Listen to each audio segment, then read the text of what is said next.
What's really good, everybody? This is Nathan Alabach, and welcome to the podcast where we get into people's stories and go down a bunch of rabbit holes about what's really good in the world. The only thing I wanted to tag on here in the intro is that I started this Discord server called the Cult of Extremely Onlines. If you don't know what Discord is, it's essentially a server hosting platform where anyone can create a server that acts like a chat room or a message board. It just has like a lot of cool functionality to it, and you can stay connected with the people involved. The server's got almost 200 members in it currently. YouTubers, comedians, social media managers, artists, just friends from Twitter. It's really all over the place. Just all sorts of great people. So if anyone listening wants an invite, just shoot me a message and I'll get you the link. All right. Very cool. Now for today's episode, I had on Anjali Bhatt. Anjali is the social media editor at the Peterson Institute for International Economics, which is a nonpartisan think tank based out of DC, which focuses on just that, international economics. She's also a photographer and designer and a bunch of other stuff, just classic Gen Z fashion or millennial fashion, I guess. I mean, we all young people, just jack of all trades these days. You gotta be.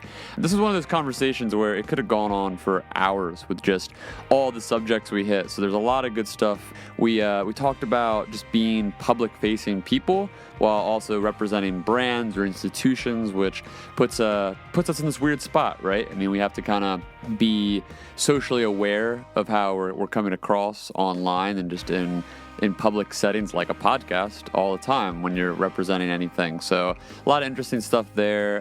We talked about just how Twitter and tweets in general affect politics, growing up on the internet, just specifically how she got into marketing and working in the political sphere where she's at now.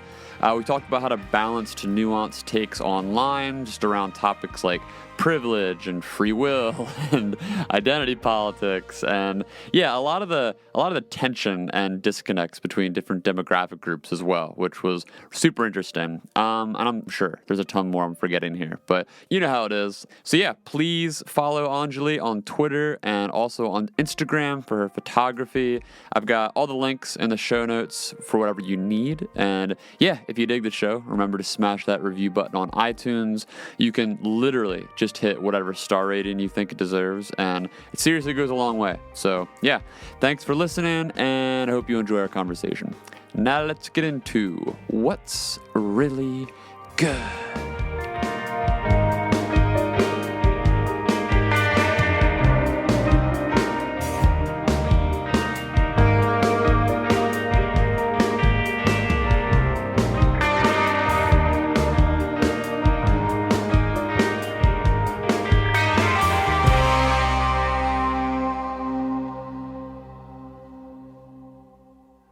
Anjali, thanks for coming on the podcast. Thanks for having me.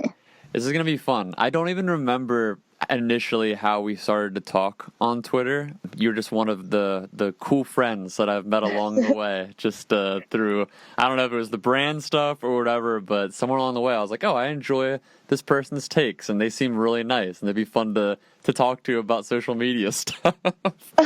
I'm flattered. That's the good thing about Twitter is you can always find like random people where you're like, oh, I'm into this. Let's go.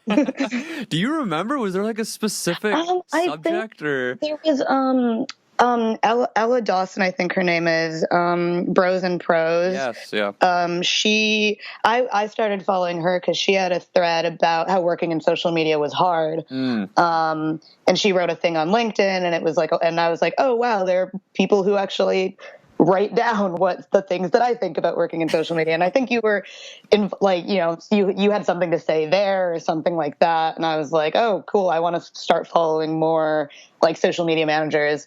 So yeah, thanks for following me back.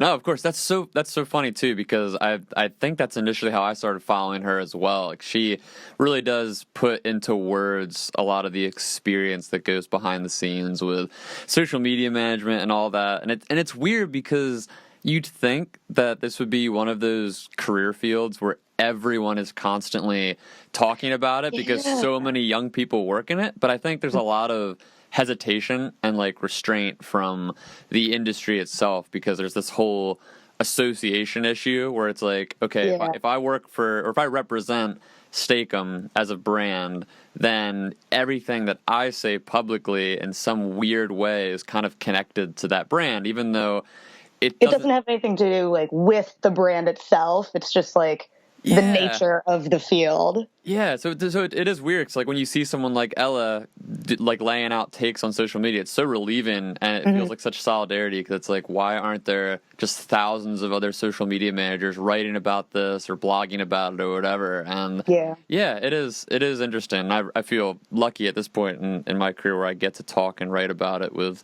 little to no pushback, but there's always that element of just uncertainty. Like I'm about to say something, whether it's an opinion or whatever, and you have to kind of be ready to face the potential backlash of being associated with a company in some way. You know, it's like everything we say is like outward facing. It's like you have to have that, like, you know, someone in social media, you kind of have to have that presence outside of like the brands you work with. You have to have like your own personal outward facing presence. And it's like, oh, anything I say is just out there. And then if people like see where I work, then there's like that automatic association, even though like most of the time it doesn't have anything to do with that specific organization.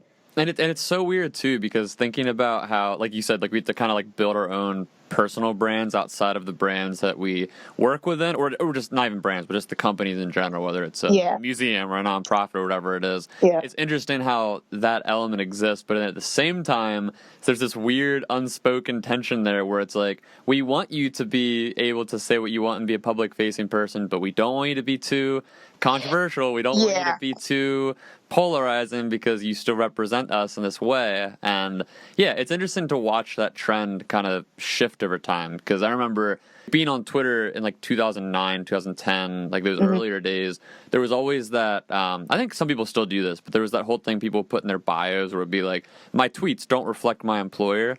Oh, that's like still huge. Like in the political world, that's like huge. Especially like people that work at the Peterson Institute.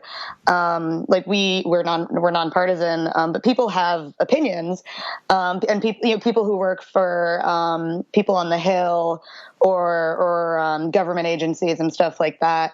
Everyone says, you know, like my tweets don't represent the views of my employer, or, you know, tweets and RTs are my own opinion and all that jazz. I don't know how, because I feel like, especially with personal accounts, like, duh. But, you know, I think everyone is just trying to be as careful as possible, especially now, you know, in politics, like Twitter is so important. Right. So that's definitely something that's still a thing. I think less so in corporate brand Twitter, but definitely in the political world. That's so funny. And yeah, it is. It feels like, I was going to say, it kind of feels like boomer-ish, where it's just like Yes. you know what I mean? But you're right. Like it still makes total sense. Like I would never want to make fun of or disparage someone for having that in their bio, even though it is very funny, because I do get it. I mean, it's especially if you work in the political field in any way. I mean, you gotta hedge your bets constantly with what you're saying and who you're like allying with or associating with in some way. So I can't even imagine that minefield that you're working in. Oh, it's wild. And even like people like sitting members of Congress, like a lot of them have two separate accounts. Like AOC has at AOC, and that's, you know, where she does all of her Twitter smackdowns. Mm-hmm. But she also has, if it's like Rep Ocasio-Cortez or something like that.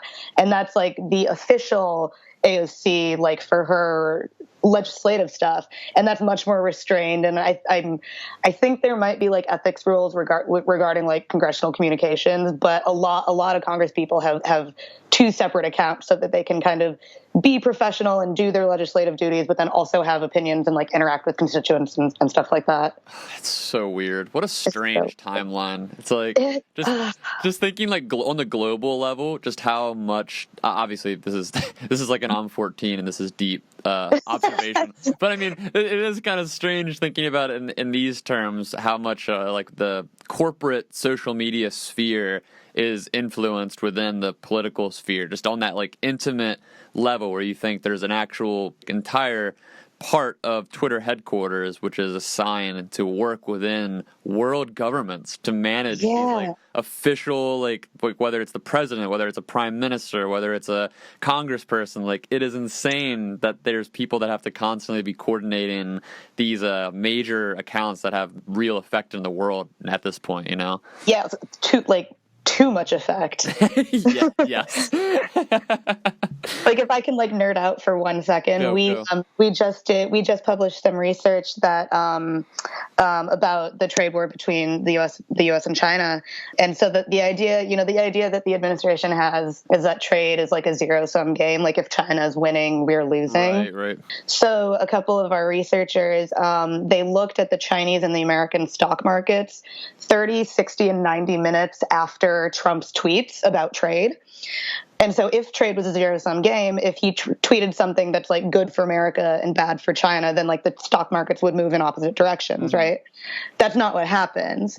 In all of the tweets that they analyzed looking at the stock markets, they move together. Right. Whether it's good or bad, they move together, which is crazy because like that one tweet is having like an actual effect on the stock markets of like the world's biggest economies. Yeah. What? Someone explain that to a founding father. Oh my God, it's insane. Well, yeah, even just like the whole, what was it from like, I forget how long ago now, I guess it might have been almost a year ago at this point, where there was that whole incident where Elon Musk went on Joe Rogan's podcast, and then immediately there was this fallout like the next day with I think it might have been a stockholder or some like major investor in the company, and then like that whole incident blew up essentially. But man, it is wild how much it's infused with our lives, and I feel bad because we can rant about this forever, and I want to keep ranting, but at this point I also want to let people know, give people a little bit of background to yourself before we get too carried away, which it sounds like we can do very easily. So I mean, just for people listening, like how initially did you get into this industry of social media? So I like started out using the internet when I was really young. Like, I grew up with the computer in my house for as long as I can remember. I'm young enough that I just missed dial-up, so I don't remember dial-up. So I've always had like internet. Sorry, just real quick. How old are you actually? I'm 22. Okay, cool. So like I grew up on the internet. Like, obviously in the early days of the internet, you know, like parents didn't really know what was good, what was bad, sort of how it worked out. So I had pretty much free reign on the internet from a very early age. Like, I was playing RuneScape when I was like 9. And then, you know, from there is just a whole cascade of like most of the more popular MMORPGs and like some of the like the newer social, or like as social media started like becoming a thing, some of those, like, it was kind of just something that was always part of my life. My friends and I kind of discovered like the very early days of memes and like weird internet, right? And thought that was pretty funny. So that was always just kind of a thing. Like I just kind of like kept on trend with social media sort of trends, and whenever there was a new one that came out, like I distinctly remember being like one of the first people in high school to get a Snapchat, and everyone's like, "Oh, it disappears? That's lame." And like 6 months later, everyone has Snapchat. I was like, "I told you." And you know, now Snapchat's like huge. So yeah. So then when I went to college, I studied economics and marketing, and which is why my position is perfect for me. But yeah, I mean, I think the idea of communication in general is really important, and I think it's fascinating how social media has just changed that so quickly. Like the internet as a whole, for sure, but definitely like the real time sort of pace and like the privacy issues. And stuff like that with social media. Like I realized, you know, very early on, like when I was applying to colleges, I was like, okay, I need to lock all my accounts so that like no one can see what I'm saying. Yeah. And so then when I was in college, like since I was studying marketing, I picked up a couple marketing and communications jobs. I ran some other organization accounts just sort of like to gain experience. And then when I graduated, I knew I wanted to come to DC and work in something sort of politic adjacent. And so I found this position, and I mean, I studied economics and I studied marketing. So working at an economics research institute doing marketing for them is pretty much perfect. Right? I was like, wow, this really checks out.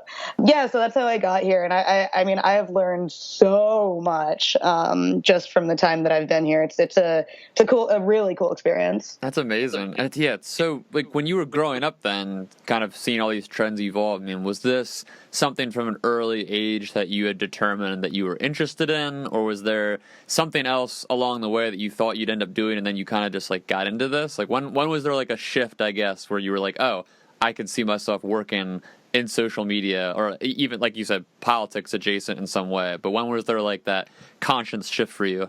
That's a good question. So for a while, I was really interested in like consumer behavior and like the psychology of marketing. So when I was going into college, I was thinking more about like that and like behavioral analysis.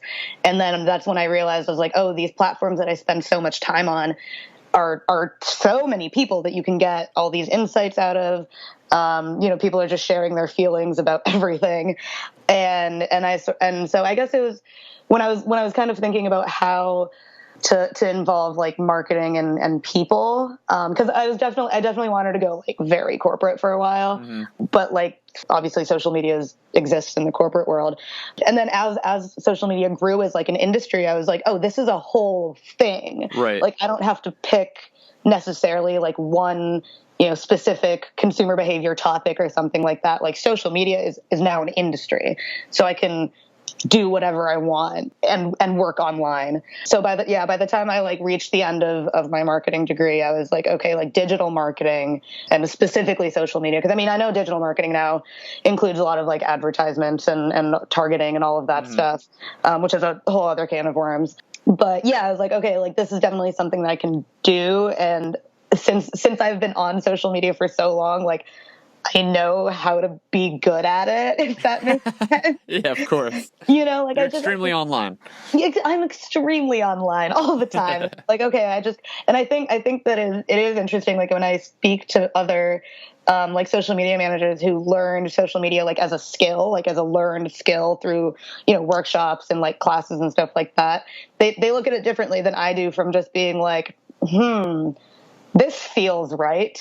And as I kind of progressed like through college, I was like, oh, not everyone has that. I thought everyone who like has a Facebook like understood like algorithms and how to be online and whatever. And that's not the case. So I was like, okay, I should monetize this. Right. And also there's like that massive gap between people who they grew up invested in the culture in some way versus the people that just used the platforms to maybe keep in touch with friends and family or promote events or buy stuff on Facebook yard sale groups. Like there's like that chasm between those types of people, because you're right. I mean, if I go to a marketing conference, I mean, you see these workshops there where it seems, for someone like you or I, in a lot of the cases, they seem so basic and obvious. It's like, wait, how did you guys not know that this is how this certain platform or this culture operates? But then I have to remember, I'm like, wait, I grew up on these platforms and highly invested in them to the point where I'm a super nerd compared to most normal people that I know. Like when I talk to like my normal friends who have normal jobs who aren't spending all day online, like they don't really have a reference point. Like they might be able to. The amount of times I've like made jokes and people just stare at me. The blank stares. It's like, oh no, you're normal. Yep. Yeah, and our brains have just been completely fried by being online for so long. I don't even know what's like supposed to be funny anymore. It is the worst because it makes you feel so unrelatable in a way, because when you're online, it totally skews your perception of reality to the point where I can meet you via Twitter and we can become sort of Twitter friends, and then we meet 10 other people who are mutual friends of ours, and we can all kind of day by day like the same memes and comment on the same stuff and share the same opinions, but we're doing that from all these different parts of the world, whereas like in any given community in real life, there might be one person like that out of 100 or something like that. It's like the most people you interact with on a daily basis have just no reference point for what even Twitter is. Like, they're not on Twitter. Yeah. So it's like, what are you talking about? Oh, it's crazy, and it's like but I do credit, especially when I was in high school, I was extremely on Tumblr, because Tumblr, of course, and especially at that time, that was where like a lot of younger sort of marginalized groups, so a lot of LGBT kids would kind of go there and like talk, and it was a good place for that community because they didn't feel like they could connect with people in real life, right? So they went online, and I really do credit like a lot of sort of my more like quote unquote social justice-y, like social awareness to the internet, especially to Tumblr and to a lesser extent Twitter, because I was just exposed to so many viewpoints that I wouldn't have gotten just in I'm in a suburb of Detroit. And so like I got to learn a lot more, and I got to be like, I mean, I hate saying this, but like I got to be like woke before a lot of people. I hate to say woke because it's become such a commodified sort of meaningless word. It's like now, a meme now. Yeah, exactly. But I definitely started caring about like a lot of social issues and stuff a lot earlier because I saw them on the internet, and like if I would talk about like these issues with friends or family or whatever, they'd be like, "What?" Like, It is fascinating how Tumblr, in a lot of ways, was like the first window into the social justice part of the culture wars around like 2013, 14. Because I remember, and it'll be interesting to think, I guess, from like a reference point of how old you were versus how old I was. But I mean, it was like 2013. I guess I would have been like 21 or something like that when I would have been like 16. Okay, so like that was like right when Black Lives Matter started that year, and it's interesting to think back because when that movement took off, I mean, a lot of it was rooted in Twitter, but a lot of it really took off on Facebook because it was like getting like the attention of the mainstream kind of like. Well, and that's when like Facebook's algorithm was way more like amicable to content like that. It was Facebook was much more like viral than it is now. Yeah, you could like scroll through Facebook and actually comment on things in real time versus now I log on and it's like all these posts from yesterday, 2 days ago, 12 hours ago. I don't understand why any platform would get rid of chronological posting. And that's also the thing. Tumblr still has chronological posting.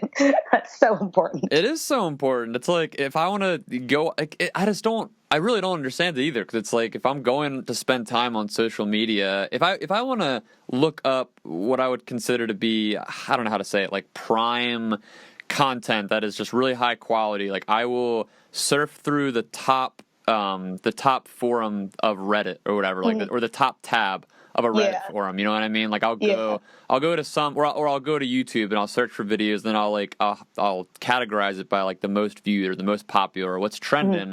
But like to just go on social media and to surf through something, like I want to see what's happening right now. Like I want to see what people are talking about, and to see stuff from days ago, it's like, what is?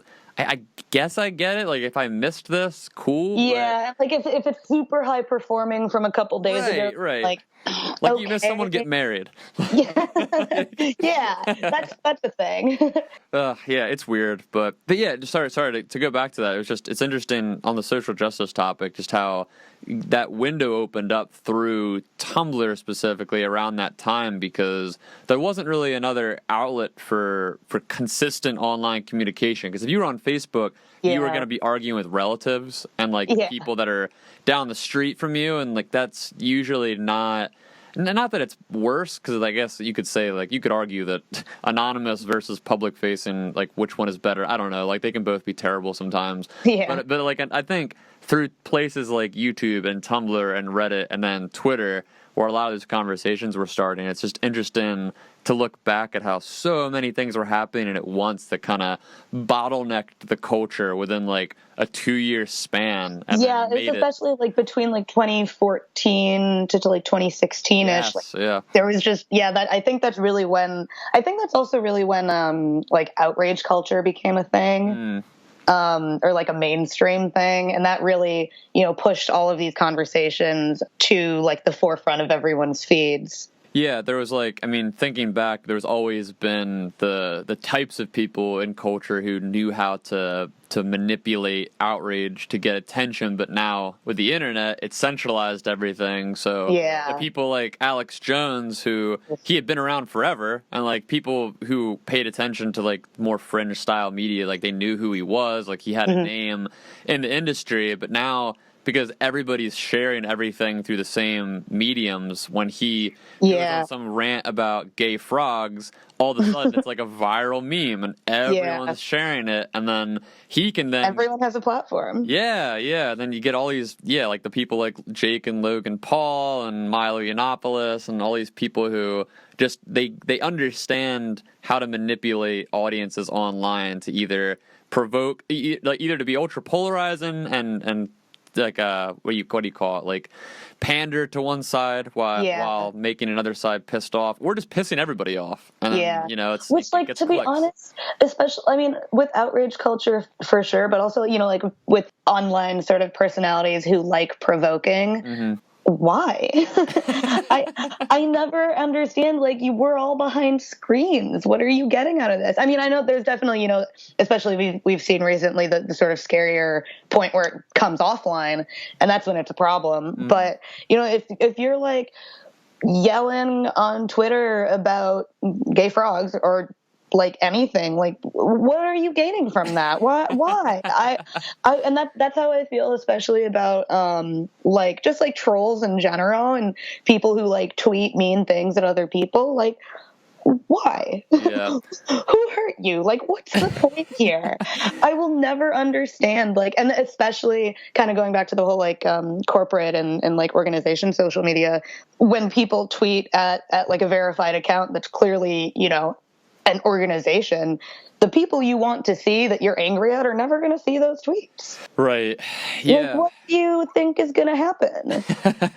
Like, okay, someone running that Twitter account is going to be like, oh, this person had a bad day. And like, you're not going to accomplish anything. I will never understand why people will like angrily like tweet like non-constructive things at brands. Like, there's like airlines and stuff where people who tweet at airlines are a lot too, but like public transit and stuff like that, where it is useful to tweet at them because they have a real person who can like answer your questions. Yeah. But like, I'm sure you get on Steakum like random people who just like say dumb things, and it's like, oh, okay. Well, and it's so funny because like the Steakum account is almost like a mini case study for this, because I like to actually have back and forth with these people a lot, whether it's so you reply. Yeah, like publicly or in the DMs. And I would say, so it depends on the context. So like at this point, I would say that the majority of trolls that we get, whether they send us like inappropriate images or they're just like cursing us out or trying to be edgy so they can get blocked or whatever it might be, it's usually when you poke and prod a little bit and make fun of them back or use something to kind of diffuse their anger or whatever it is, you find out that they just want attention. So like once you've like essentially diffused it by not giving them the thing they wanted, which was you to block them or you to freak out at them, then they're kind of like, oh, I don't know what to do now because this was my only weapon. Like I was trying to get you mad, but you're not mad. So now either I just stop responding or, you know what I mean? It's like, that's so weird to me. Like, what's the point? Like, what did you accomplish? Like, what did this person gain from that? Yeah. Nothing. So I was talking to this guy on the podcast recently, this guy Frederick Knudsen, who's a YouTuber, and we got into this a bit, and it is such an interesting topic because for someone like myself or like you, like it's so difficult to understand because I would assume, despite all the like the millennial and the Gen Z angst between us, and I'm sure we both have lots of rage and anxiety and depression and whatever the hell. But I think both of us are in socioeconomic situations where like you're working a job that you really enjoy, and I'm working a job I enjoy, and we probably have friends and social lives, and there's all these factors that kind of go into our day-to-day life that make us not that person. And I think there's something to be said about like just people in general that are looking for this like cathartic opportunity to shout into the void and be douchebags and and some do it. I mean, and that's, you know, if you provoke someone, you get a response. Like, that is attention, and if you're not getting that elsewhere, you can definitely get that online. Exactly. And then there's like two or three like main categories you could find with it. Like, there's the one, which is those people that just want attention. Like I was saying, that message stake them. Maybe they're a jerk, and then once you diffuse it, they're like, oh, whatever, I did it for the lols, and that's it. So, like, you have those people, but then you have the people who are more, I think, politically savvy and charged in the sense where they're more aware of the power of trolling, and they can use it to undermine institutions or be jerks to certain political candidates or whatever it might be. Like they use it as like an actual social mechanism for whatever you want to call it. Like maybe they would call it activism. I don't really know. But there's like those people, and then the other category would probably just be your just general asshole category, where it's like your provocateurs, the people that are actually consciously being bitter. And maybe, like, I won't name names, but I know some people in real life, like some family members and some friends who they aren't in bad economic situations. Like they're nice people when you meet them, but I know their social media accounts and they are just jerks. And it's like, I don't know why. Like maybe they're having a bad time with their marriage or their house. I don't know what's going on, but like, it is like this weird thing where I don't know what their excuse is. So there's definitely there's a few things going on there. I don't know. It's all it's for sure. It's all behavioral analysis. Exactly. I just don't get it. Yeah, it is weird. Are you like just kind of going back to that actually, like that whole like growing up for you, your interest in behavioral analysis and psych? Was there anything for you like going through high school and college where you looked at your own age category, like your own, I guess we can call you Gen Z. I hate the terms, but they're good. If we gotta. Yeah, they're fine for categorizing what we're doing here. But so if you at that time, was there ever a point where you looked at your own generation versus like my generation, which I'm like a younger millennial, and then the Gen X people, like in whether it's like your family or your classmates or the people you work with, like did you ever have like conscious thoughts about like what makes you and your friends and the people that are in your generation different from the people like myself that are a few years older that just like separate you by like a few years, but it does seem like a notable jump in a lot of ways. I especially thought about that like in like sort of like the business context of like we get all of our ads online now. Like that's, you know, like, I mean, traditional advertising is still a thing. But that's what fascinated me is like, especially when Facebook advertising started becoming a thing, and like everyone was pouring money into that. I was like, why? Like what makes an online ad that effective? Cause like I can kind of understand like commercials on TV, like you can tell a story and there's a lot kind of going on there. Right. But you know, with an ad that pops up like on the side of your Facebook feed, does that really influence you to buy that thing? And you know, as it turns out, it does. And so just kind of knowing that like we were growing up in this ecosystem that was designed to nudge us in different ways using different mediums than before. I always thought that was really interesting because like no one wants to think like, oh, I saw a Facebook ad for these pair of shoes, so like I'm gonna buy these. Like they're like, I'm not that gullible, but like we are. That's what ads are. That's how they work. And especially now, like with all the retargeting and stuff and how creepy it can get. Like what does that actually do in terms of the like how you consume the stuff that's being presented to you? We actually did a really preliminary study when I was in school. I was researching with the professor, and we did a couple studies where we split expecting mothers into two groups and presented them with like name generators. And so one of them told them, we're using like an algorithm based on your previous choices to like finally get you to a name that you'll like the most. And the other one was like told them that it was just like a random name generator, not based on their previous preferences. Okay. And the mothers in the group that were told like an algorithm calculated this based on your previous preferences, they liked the final name they got more, which I think is really interesting because like if you know, and both of them were random. It was like the same sort of branched experiment for both of them. It was just what we told them that was different. And that was so interesting to me because it's like that's Amazon's like entire business model, or like, you know, Facebook like retargeting, like that's their entire model is like, we're telling you that you like this, so I like apparently that makes people like things more, and I think that's so wild. And it's not, and that's something that really started sort of with our generation, was the amount of information that companies can like mine from us to use. Right. Especially when all the stuff about Facebook started coming out with like the Cambridge Analytica stuff and whatever. And like you can go and see what Facebook has you targeted for. That's crazy. Yeah. It's wild. And like this, like our generation, like I'm going to like younger millennials as well. Like just the amount of information that we've put on the internet that people can use. Like no marketer, no politician has ever had so much access to so much user information, and like that's clearly shaping our world in like a lot of different ways.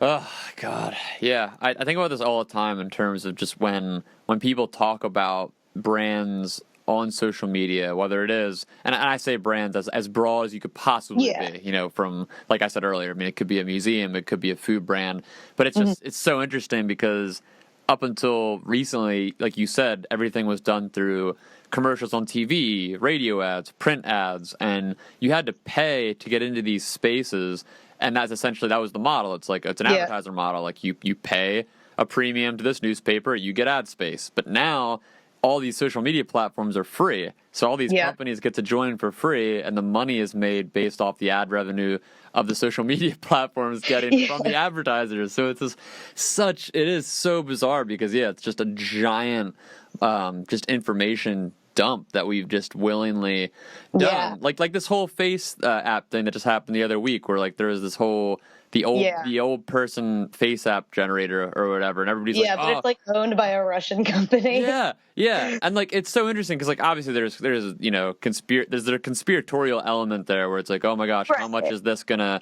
actually affect, you know, whatever it is they're trying to do over there? Sure, and I can at least understand the concern there, but even on the broader level, it's like, they already have all this. Like, it's all there. Like, you've been uploading profile pictures since the Zanga days. Like, it's... I haven't heard that one in a while. But yeah, it's just, people are so funny with it. Like, you get so picky and choosy. I just mean the general consumer, the general person, like, online, you see this story trending, like, oh, the Russians own this company, and it's like, dude, you should be worried about all like your child's pictures that you've uploaded to Facebook the past 10 years, and now they're just in the ether forever. Like, don't, like, it's just so we just choose what we're outraged over in this way because there's so much information. Like, we can't possibly fathom the fact that we've just handed it over for free for decades at this point.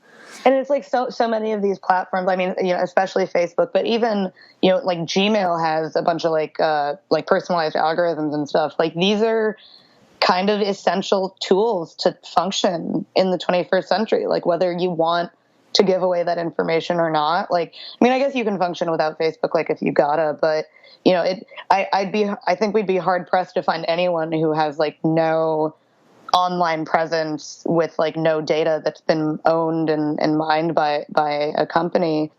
It's gonna happen. I mean, I know a lot of people like around my age are kind of like shruggy guy emoji about it. They're just like, well, it's like, you know, the kind of the joke of like, well, it's like the FBI and the NSA are totally spying on all of us anyway. So like, who cares if like this company gets my information too? Like, at least I'm gonna get ads for stuff I like.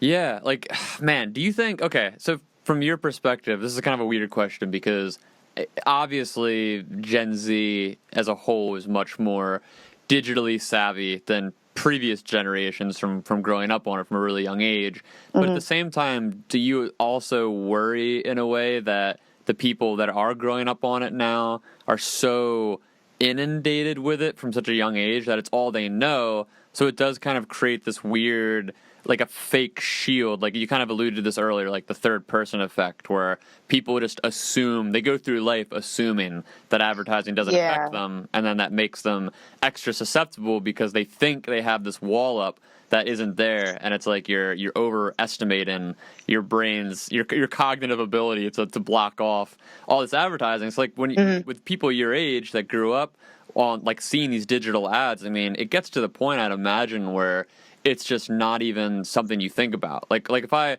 just as a quick example, like in terms of the Steakum account particularly, I can think, I would assume not 50%, but close, probably like 30 or 40% of the active followers on that account are people that are under 18 or under 21, I would say. And a lot of that, I feel, a lot of it is just innocuous. It's like kids just being kids, just wanting to goof off and do whatever, and that's fine. But I think also a lot of it is the fact that these younger kids, they're so used to seeing ads everywhere that they forget their ads in a way. Do you think that is pretty prevalent among the people in your age category? Yeah, I think it's definitely like younger people, like kids way younger than I am, who are entering this world where like digital advertising is just a thing now. I think especially with I would say like people around my age, because we remember a time when that wasn't a thing. Right. We're a lot more skeptical about it. But yeah, I definitely think if no one really warns you, if you don't have like sort of that orientation into the digital world, and it's just a part of your world, and it's just introduced to you as something normal instead of something new, I think that that definitely runs the danger of people just kind of accepting it as it is, which I think we're probably moving towards that anyway. I think digital advertising is definitely here to stay, but I think it'll be interesting, to see how they integrate themselves. And like with brand Twitter is like you're advertising for Steakum, but you're also like making memes.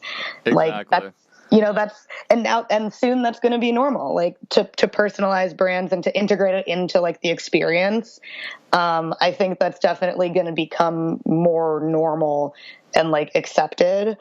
I don't know. I mean, I don't know if it's a good or bad thing, but I think it's going to happen. Yeah, that's exactly what I say about this every time someone brings up something. I'm like, I feel like it errs on the bad side, but at the same time, it's like very late stage capitalism, but so are a lot of things in the world we live in now. Right. Like, okay. And it's inevitable. Like you said, that's the biggest takeaway. It's like, I guess we can pontificate over the ethical scale here, like if it leans one way or the other, but it feels weird. It's going to keep marching on. Yeah, like I've had this conversation with people in a serious way and sometimes in a trolling way, where people are basically like, why don't you quit your job if you feel like it's ethically like a problem or whatever. Yeah.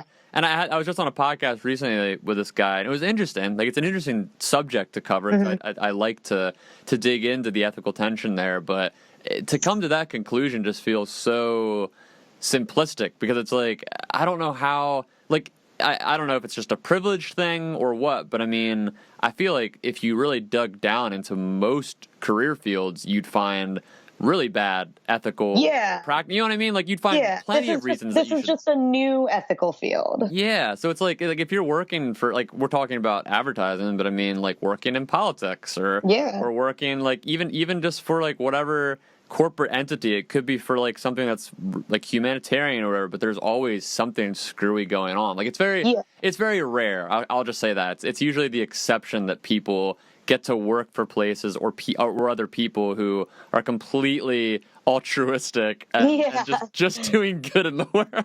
Yeah, there's always going to be, like, I don't think anyone is going to be 100% like super proud and into their job, and I think it's unrealistic to expect that. And that's like definitely how I feel about social media. Is like, are there like ethical concerns? Like, is it kind of draining sometimes? Yeah, but like, I need to make money. Yeah. And I'm good at it. And like, I guess it's kind of the idea of like, I'd rather it be me than someone else who doesn't think this way. I don't know if that'd necessarily be true, but I like to think that I'm doing good things, and that's that definitely helps. We're soul sisters. I think that all the time. That's literally what I say. I'm like, man, it sucks that this job has to exist, and it is what it is, and I'm the one to do it. But man, like someone's gotta. And like I know a lot of really bad people, and I know a lot of other people that are in the industry that I'm friends with who, like they might be good people, they might be bad people. It's hard to know somebody's character truly through social media, but I don't know. Like I look at the kind of person I am, and like I trust myself. Like I don't think I'm this amazing. Like I don't have this elevated sense of self. But I mean, I feel like I'm okay enough of a person to walk that tension where I'm actually thinking about it. Whereas most people, because sorry, go ahead. I was just gonna say most people just don't even think about it, and that's where you get like the actual ethical problems where people are just mindlessly and almost and in a lot of cases maliciously going forward with their different advertising techniques. Whereas I'm just like I'm at least aware of it. So and it's like especially with like in the sphere of like political and economic Twitter, like it is so proven, that hate clicks are super real, and like negative content will get more like engagements and more reactions than neutral or positive content. And so it's really easy to fall into that hole of being like, okay, well, I want engagement, so I'm going to post something really negative. And like, I have to like sort of grapple with that all the time, because I mean, like for example, with Brexit, like we have a study that it ran 12 different models of like economic models of Brexit, and like 10 of them showed that like it would be bad for the UK, and then the only 2 that showed that it would be good were based on unrealistic assumptions. And like it's really easy to take that and just be like, Brexit is bad, and it's like the economists say Brexit is bad, and like it's super easy to fall into the sort of idea of like, well, I have this negative thing, so I'm just going to like really hype up the negativeness, and that's going to get me that's going to get me engagement. Like if I go, especially with like the trade policy that's going on now, it'd be really easy to be more polarizing. Like we could still like, and because I can still like be nonpartisan, but use stronger words about like why a policy is bad or something. Right. And it's hard. I mean, it's hard sometimes. Like sometimes I have to catch myself and I have to say like, is there a nicer way that I can word this, or is this something that like I kind of have to do as part of my job? Like, am I supposed to play into sort of the culture, or should I try to not do that? Because it's like you want results and stuff, but then I would hate to significantly contribute to the negativity that exists in DC, because like there's already way too much of it. I couldn't have put that better myself. Wow, that is exactly what the ethical tension is, because personally that you're contributing to the problem, but someone who is completely aware of how this like the behavioral psychology works and how you drive results in this industry, like that's just what you have to do to a certain extent. Like I was just talking to this guy, his name's Arya Cohen Wade, and he has this podcast out of Blogging Heads TV, which is like a pretty, I don't know if they call themselves nonpartisan, but they're pretty even keeled. Like they have some right leaning shows and they have some left leaning shows, and they kind of strive to be that like middleman. Like they're not, they don't claim to be objective or anything like that, but they try to show both sides of an issue, whatever you want to say. So needless to say, though, he asked me at the end of the podcast we did, he's like, hey, like I manage the social media stuff for Blogging Heads here. Like what are just some like tips or whatever, like in terms of getting people to pay attention? Because he was basically putting forth the idea that, we're trying to be fair. We're trying to be like represent people's views in a way they would sign off on, etc. And it was so sad because like I immediately shot back at him. I'm like, it sucks, man, because nuance and like uncertainty and thoughtfulness, they just don't sell the way that polarization and outrage do. Nothing has nuance, and it is the worst thing in the world. Oh my God. Yep. That is like everything needs nuance and nothing has it.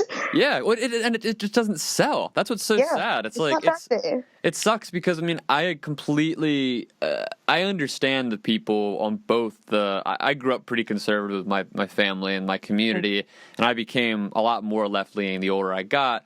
And I have a strong respect for a lot of the right-leaning people that are still in my life, and most of my friends now are pretty left-leaning, and I can understand where people on like the far ends of the spectrum can come from, where they crave that certainty in a way, because there's certain issues that when you look at them, when you boil the issue down, there is some kind of fundamental truth that is trying to be protected in some way. Like on the left, it's usually something around like human rights or something like that, and then on the right, it's usually something like free speech or whatever. And you can like do some digging, and you can find, you know, like your grifters and your people, like your charlatans on both ends of the spectrum, who are trying to, you know, to be opportunists and to be provocateurs and to push things in a negative direction. But I think it sucks, because I get where that need for like, oh no, this is like a serious issue, we have to put our foot down here. But you almost never can, in terms of like actually uncovering like the nuance of a given issue. You can almost never, with absolute certainty, come down on like an issue like that I get into a lot on the show is identity politics, and it's one of these things where it's so polarized left and right. And there's just a massive spectrum and a massive undertaking of history and socioeconomics that goes into like forming a nuanced understanding of what identity politics are. But if you just watched like any establishment news station or read any establishment think piece on the topic, it's always just so inflammatory on either side. It's like identity politics are the worst thing in the world, or identity politics are the solution for everything. And it's like, guys, come on, like we have to figure out some way to uncover what's going on here, because it's obviously not that binary, you know. Oh, I have so many thoughts about this. Lay them down. I always forget that, like, especially because I am like extremely online and I am fairly involved in like identity politics and social justice and stuff like that. I always forget that like I am knee deep in the nuance all the time, but like most people aren't. And I've definitely, you know, kind of fallen into the trap where like one of my friends who are, you know, a little bit more conservative or even just uninformed about a very specific topic, they'll say something and I'll get really heated, and then they won't know why I'm upset, because they don't know the issue. They just have not been educated on, you know, both, quote unquote, both sides of the issue, or like the history behind it or whatever. And so like I immediately think that it's coming from a place of malice, but like most of the time it's just a place of ignorance. And like, I mean, you know, sometimes I'll explain it and they'll be like, oh, okay, that makes sense. And sometimes I'll explain it and they'll be like, oh my God, you need to calm down. And then we have to work from there. That's a whole other thing. But it's hard to remember that, like, with all of these nuanced issues, like people aren't going to know the nuance right away. And if you care about that stuff deeply, like you're going to know everything about it, but most people don't. And, you know, and then that gets into the whole, you know, how much do we need to educate other people and all of that stuff. But it's true that like a lot of sort of hot button issues now, there's nuance to everything, and that's not sought out and that's not presented in, quote unquote, the mainstream media. And so it's frustrating for the people who are really like in the weeds, and it's frustrating for the people who are not, because they don't really know what's going on either, and everyone's just angry. Oh my God, yeah, it's like an absolute failure of our social institutions in a way, because obviously this is the type of stuff that should be wrestled with and lectured about via the education system and our social systems and our politics, and it just isn't. I mean, and this is like not to discredit those institutions, I shouldn't say to disparage them. I mean, there is a lot to critique there, but I think that it definitely speaks volumes to just the past couple decades specifically, and insofar as how the internet has really destroyed, in part at least, destroyed the old gatekeepers to information, whereas now we go to podcasters and we go to YouTubers and people on Twitter for this like insight in a way, whether it is into economics or social justice or whatever it might be. And that's great to a degree. Like it's great that there's people who can do that, but information can flow so much like freer and quicker and further. But then like that's also the problem, is that everyone has a platform. Yes, yeah. And it's also just the problem too, because it's not like you're saying, it's so it's so limited in the sense where if you are an extremely online person or someone who's affluent and tech savvy, you can find these proper resources and these corners of the internet to become educated, but it's not educating the masses. Like, the masses aren't going to YouTube or podcasts or Twitter to get their information. Like, they're being fed information from maybe they don't even watch establishment news. It might just be from like their neighbors or the views that their parents had. So like there's just this massive disconnect there. Yeah, it's an issue. It's like, where does the onus fall? I don't know. I mean, I guess it's on everybody. Like that's the issue. Is like that everyone wants to be able to point a finger at someone, but like there are not enough fingers in the world to point to everyone who's to blame. Yeah, it's a massive problem. But like what's it like for you just on a day-to-day basis? I like how you have this in your Twitter bio, being like your token Gen Z person with work. Like, do you find that you fit right in with like the culture and like the... Yeah, I was actually really surprised at like, how much I like my job, if that sounds weird. Especially when I first joined the Institute, I'm a fairly outgoing person, and so I just kind of breezed in and was like, I'm going to run your social media. And as someone who is 22 in an institution where most of the people are, old, like middle-aged, I wouldn't like Gen X and boomers and like a couple silent generation, like almost all of our scholars have PhDs. All of our research assistants who are closer to my age are like steeped in economics. So there's a little bit just sort of like of who I am as a person, but like, I think because like I'm a massive nerd, like I love economics. I think it's super interesting. Like I love the work that we do, like, and because I like studied it, I can hold a conversation about it. I'm really curious. I like learning. And everyone there is so smart. Like, I could definitely just sort of dive in and be like, okay, I want to learn things. Like, it's my job to talk about the things that you're doing. So, like, I want to learn about them and I want to be right about it. So that was nice. Definitely at first, everyone was kind of surprised at how young I was, like freshly out of undergrad. And you can like tell that I'm young. I look 12. But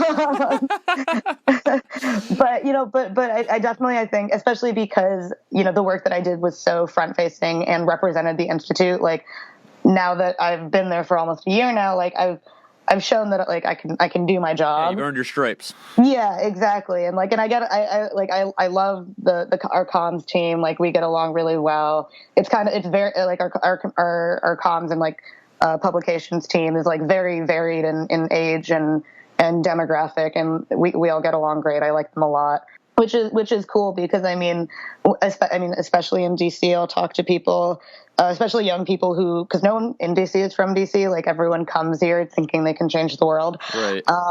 And so many people will take like a job that they don't necessarily love so that they can like get their foot in the door and into DC politics. And I feel kind of bad for them because I love my job and I have like access to a lot of really, like, I have a lot of privilege through my job and a lot of access that like a lot of people would never get.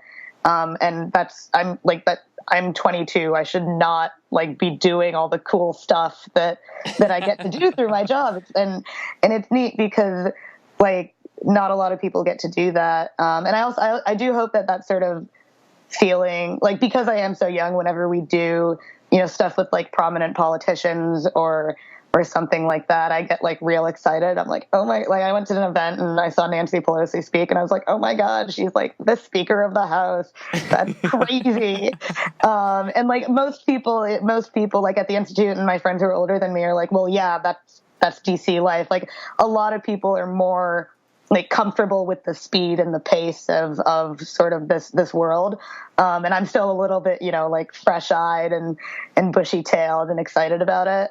But I kind of like that. I think it's fun. I don't necessarily ever want to be that person who's like, oh, like I just went to like the Hill for a meeting, like no big deal. I don't really want to be that person, who definitely exists, and that's fine. But like, I like being, sort of young and naive. I get to experience a lot.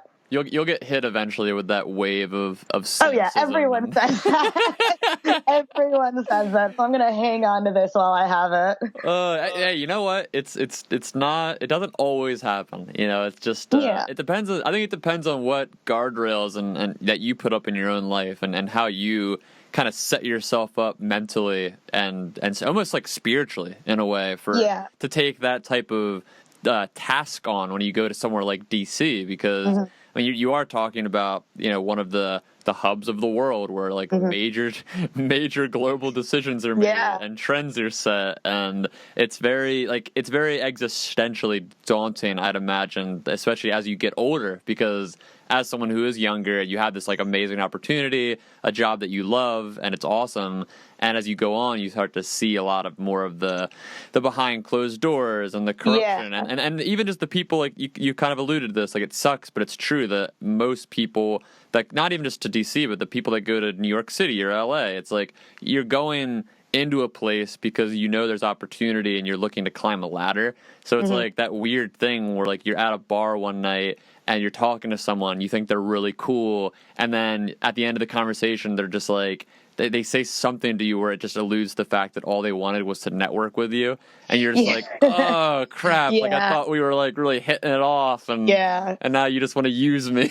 Oh, see, that's like networking is like this whole other world that, you know, I've kind of had to dive into, but like the worst is when I'm trying to network and then they're trying to hit on me, which has happened like too much. And I think that, you know, that speaks to men and whatever, but I'm like, I just want to learn things. Like, I just want to hear about your job and the cool nonprofit you worked at. Please don't ask me to drink. God.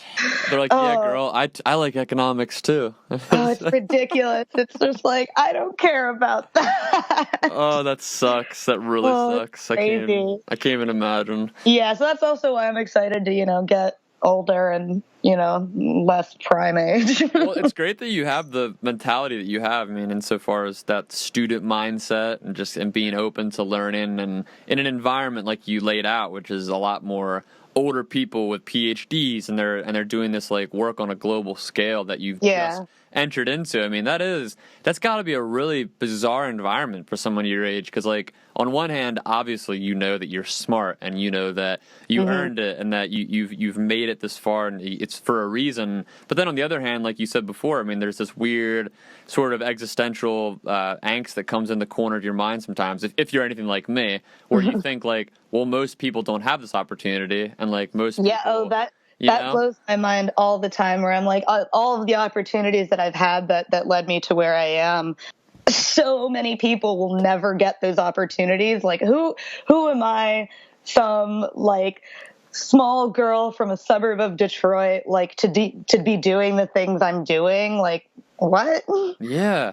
I guarantee there are people, you know, who are harder working and smarter than I am, who definitely deserve to be here more than I do, and just by virtue of luck of where we were born and the situations we got, like they're never going to be able to do that. And that whenever I do any of these cool things, like I always think about that, and I mean, and it does also, like it's very existential, but you know, it makes me very, very grateful to be where I am, and I feel very lucky, which is why I hope, you know, that sort of excitement never wears off, because once that becomes normal, like once you are like, yeah, I deserve this, and and I expect this to happen, then I think that you kind of go down a bit of a rabbit hole of like, yeah, like this is normal, when it definitely is not. Oh, okay, I'm gonna ask you a weird question.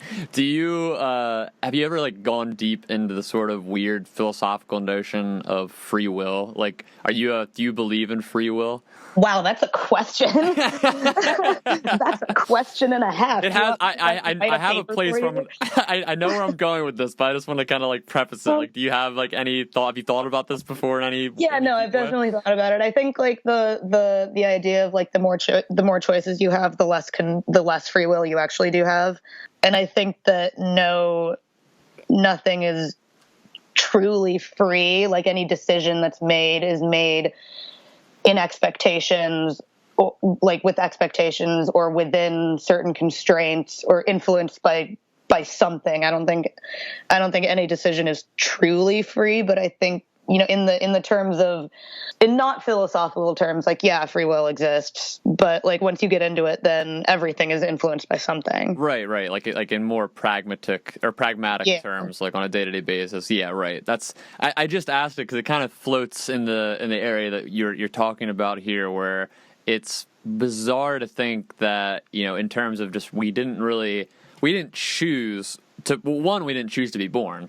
Yeah. And two, we didn't sign up for this. Yeah, exactly. And two, we didn't choose where we were born and like what kind of family we'd be born into, what kind of culture we'd be born into. And then like up until, your teen years, and even then it's kind of dicey, but especially up until then, you don't really choose your friends either. Like you're friends with like the people at school or the people that are at your church or whatever it is that you do in your free time. And it's so weird because, and I think there's a lot of studies that have come out in recent years that actually show that so much of people's psychological makeup is already developed in the womb at a certain level, where it's like there's predetermined, behavior patterns that exist before we even are influenced by the world to a large degree. So I always get super weird with this, because it kind of comes back to what you were saying earlier in terms of you know that you could do your job really, really well. Like maybe you're not the most qualified. Maybe there's someone out there who works harder or whatever it might be. But ultimately, like, you're good at what you do. You earned it. And you have to kind of like land in that tension somewhere, because you have to be confident. Like, you have to be a human in the real world. Like, you have to function. But you can't get existential all the time. Yeah, but at the same time, you do have to like keep that mindset of realizing, like, man, so much of where I got was like a string of luck or unluck for a lot of people. And it is so important to have that, like, just in terms of growing in any kind of career and growing, just getting older in general, because it helps alleviate, I think, some of the burden. Or it's two things. It either alleviates the burden of existentialism that just like leaves you in despair about the world, and then it also prevents in large part the giant ego monster that comes out when you do find success, because you're able to be like, a lot of this success is based on luck and timing and all these factors that are out of my control, even though I did work hard and I did do whatever I could do to get here. So it's that weird tension. I think about that all the time. I just like, I don't know. It is crazy for people that have opportunity. It's wild. And then also the whole, like, I mean, as a young woman of color, like, imposter syndrome is so real all the time. And it's like, and it's crazy because, like, I'll cognitively know that, like, I've worked really hard and I put effort into things, and like, I do deserve, where I am and the things I do, but I'm always going to be like, but do I really? Like, I'm terrified that they're going to figure out that I'm not an adult and it's all just going to go downhill from there. Like, I don't know how anyone thinks I'm an adult, and one day they're going to find out that I'm not, and that's crazy. But yeah, it's like, it's like as soon as I say that, and I mean, of course, I have great friends who are very supportive, and they're just like, no, that's not true. But that is something that I kind of that I often do struggle with, or where I feel like an imposter, like I tricked people, like I'm not actually good at what I do, or like it's all going to come like crashing down one day, and everyone's going to realize, like, oh, you don't actually know what you're doing. And it's like it's definitely something that, like, working on, but will encounter for at least a while. Yeah, I feel like that never ends. Yeah, right. Like, I don't think it'll, maybe it'll lessen a little. I hope, fingers crossed. And especially for someone in your position, like, I wasn't sure if we go down that road at all, but like, I'd love to hear some more of your perspective, just being a person of color in Washington, D.C., to the degree of knowing, like, this is like a predominantly white culture. The institutions are largely white and obviously have been since the beginning of the country. And there are a lot of those weird sort of elements, like, sewn into the fabric of of what people's preconceived biases are on a day-to-day basis. Like, even when they look at someone like a person of color in a position like yours, where they have these immediate assumptions, like, oh, like, how did they get this job? Like, what are they doing here? Like, where are they really from? Like, so do you, like, what's it I like? have so many thoughts. No, I know. That's why I wanted to lay it all out. You can take the ball and run with it, like, wherever you want to go with that. I'd just be interested to know some of your thoughts there. Yeah, I do have to say the past like week, 2 weeks, like hanging out in political Twitter, like just watching everyone's hot takes on like what telling young brown women go back to where you came from means has been miserable. I am imagine. So tired of it. And it's like, it's racist and terrible and all of that. But like that's the thing about, spending all your time in Twitter is everyone has to have a hot take on it. Yeah.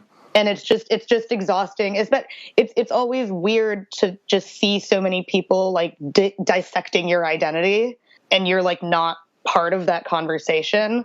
It's very strange. It's really like there are a lot of like polling companies and organizations. Most of them are nonprofits. Universities and stuff that do these polls about do you think immigrants make the country better? Like, would you want to live in like a neighborhood that's like not majority white? And like to know that you are the subject of those questions is really strange. Really, really strange. Like it's very, very odd to just like sit around and like listen to people talk about, how this administration hates brown people, because it's like, oh. Yeah, like it's not like an abstract thing. Like it's actually your identity in this situation. Yeah, and then my heritage is Indian, and as an Indian American, I have a lot of privileges that are not afforded to other people of color. That I think is also very important for the Indian American community to recognize. But at the same time, I'm just brown. It doesn't really matter where I'm from. Like, I'm not white, more so. And that's what like all these questions and stuff are about. And it's very strange. I mean, and as an Indian woman who's not in STEM, and is very outgoing, I break a lot of the stereotypes that people would put me into, which I'm fortunate enough that it has mostly panned out positively. And, I have people who love me for who I am and all of that stuff. But like in these institutions, especially like the think tank world is great. It's really white. Is it their fault? Like, yeah, I guess, but like I understand that that's how this has all been set up for a while. Right. I get that, like most people in positions of power, whether it's in like a private company, like a corporation or a think tank, or like in the government, most people in power are gonna be white men. Like, I get it. That we all know that that's a thing, but it is heartening because like a lot of the young people in DC are not that. Which, it's just kind of like we have to wait for it to be our turn. Like that's definitely a sentiment that is shared among like a lot of the young people of color that I've talked to, at least, where it's like, okay, like we know this is how it is. Like, as long as we kind of slog through it, like we're going to be old enough to be in those positions of power one day. So like, let's do the thing. Yeah, the think tank world is just very white. But I mean, that's also like, that's how I grew up. Like I grew up in a nice upper middle class suburb, which was also mostly white. So it's like I'm used to it. Right. I notice it now a little bit more now that I'm quote unquote woke. But like that is just kind of how it is, and we can make a fuss about it, but the world that we live in now, that's what it is. Yeah, and like I'd be interested to know your thoughts on this too, because you obviously spend a ton of time on Twitter, which going back to everything we've been talking about, it's like a microcosm of the political spectrum in some ways, and then also like a echo chamber in a lot of other ways. Yeah. But like from your perspective, do you feel that over the past several years, do you feel like a social attitude has shifted one way or the other, online versus offline? Like, do you feel like the sort of just general stereotype race relations, like especially as someone who's in DC right now, like just your day-to-day interactions with people, like do you feel like that type a thing is going in a better direction or a worse direction? Because like I know on Twitter, like the sort of presupposed narrative is that through the Trump presidency, that race relations are worse because like there's like this emboldened white nationalism in the country, and there's then it kind of like pushes these fringe groups, and there's a lot of culture wars that are going on underneath everything. So from your perspective, just on an individual level, who sees the Twitter and online just spectrum in general versus your own lived experiences, like do you notice any trends one way or the other? And I know this is all anecdotal, but still, like what are your takes on that? That's a tough question. I think I don't know who said this. So I think some comedian, like a comedian of color, said this or something. But a lot of people have been racist for a long time. They were just quiet about it, and now they're loud. Right. Like I think Twitter has given a platform for these people to find other people who have those same views as them, so they can be loud about it. I don't necessarily. I think that a lot of the animus that we see in our like discourse, I think a lot of it was just kind of simmering beneath the surface, and now we live in a point in time where if the president can say it, then like why can't anyone else? Right. So like I think it's been there all along, and like I mean, and every person of color like ever will has stories about like the where are you really from and stuff like that. Like that's been happening since my parents came to this country.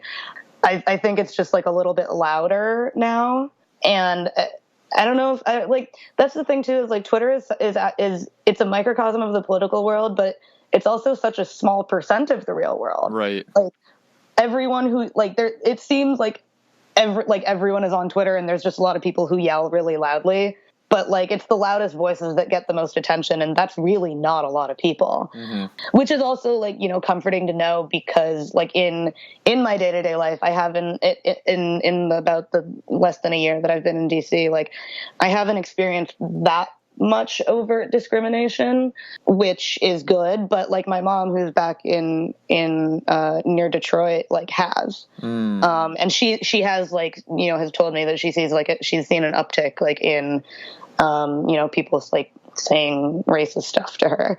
So I think it definitely is also location based, because Michigan was a huge battleground, and with the auto workers and all of the the blue collar workers and all of that stuff. Like there's a lot going on there. Whereas like in DC, like people are more used to like that kind of discourse, and like they also kind of understand like if you're going to be racist, be quiet about it. Yeah, that's so that's so true. Yeah. Yeah, like these things have always existed. There's just more people who are louder about it, which and in a way it's kind of good, because it's like at least I know you think that. Yeah, and it is, I guess, in some ways. I mean, you'd rather know someone's intentions, like stab you in the front rather than the back, in a way. Yeah, exactly.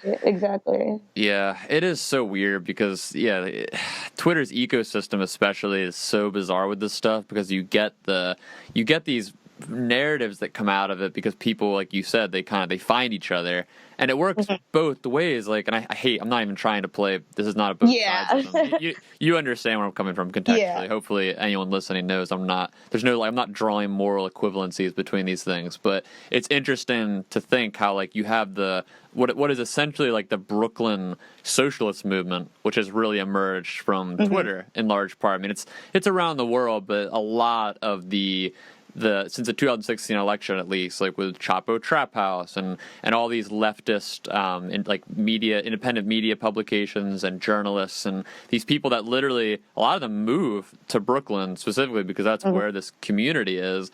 And when you go on Twitter, a lot of these accounts have like tens of thousands, if not hundreds of thousands of followers. And it's so interesting because like you see that and it's like, oh my gosh, like everybody's a socialist. Yeah, it's like socialism is like huge. But then you look at the demographics and what people are voting on, and you look at just the broader, the United States particularly as a whole, and it's just not there. I mean, like, the attitudes are, like, there's definitely some populist attitudes that exist in terms of people wanting, like Medicare for all, for example. Like, there's definitely those attitudes that are coming out of majority populations, but in terms of actually, like, holding those political identities in any major capacity, I mean, it's not nearly it's what's just representative a small, of Twitter. loud group of people. Yeah, exactly. Yeah, and it's like that every day, like, I have to take a step back and be like, this is not the real world. Like, it just isn't. Yeah. Like, it's important and stuff, but, you know, it's not the real world. And, you know, the way that I interact with people in real life is definitely more important. Right, and they influence each other, obviously. But yeah, it's like when you get so sucked into it, then it just becomes this damaging thing where you're no longer in the real world, because, like, obviously, like, when Trump tweets something racist, it has real effect in the world. Like, people are emboldened to a certain degree, and when these more socialist leaning accounts are, like, tweeting, like, these massive viral moments, whether it's something around the Bernie Sanders campaign or just something that's happening in the media, like Wall Street or whatever, obviously that has real effect in the world. But it gets to a point where you're so sucked into it that it starts to warp your perception of reality, and that's where it gets freaky. Yeah. I just need everyone to take, like, 10 deep breaths and, like, maybe, like, go and, like, pet a cat or a dog or something. Like, step away from the keyboard. Seriously, yeah. Like, that I think everyone could benefit from a therapy animal. Dude, I literally, like, my wife and I just adopted this dog, and she's the sweetest thing in the world. And we joked that she could be a therapy dog because she's just, like, so calm and so sweet. And, like, if I'm on Twitter, like, raging about whatever, I just look at her eyes, and she has these, like, really sad, sweet eyes. I'm just like, oh, nothing matters. Yeah. It's like, this is okay. Everything's going to be fine. Yeah, exactly. Emotional support animals are real. Yeah, no, for real. Yeah. I have one more topic that just came to mind on this subject in terms of, like, your personal identity as a person of color that I'd like to get your thoughts on, that we can kind of jump into other areas. But I was talking to a friend of mine a couple months ago, and he's white and conservative leaning, I would say.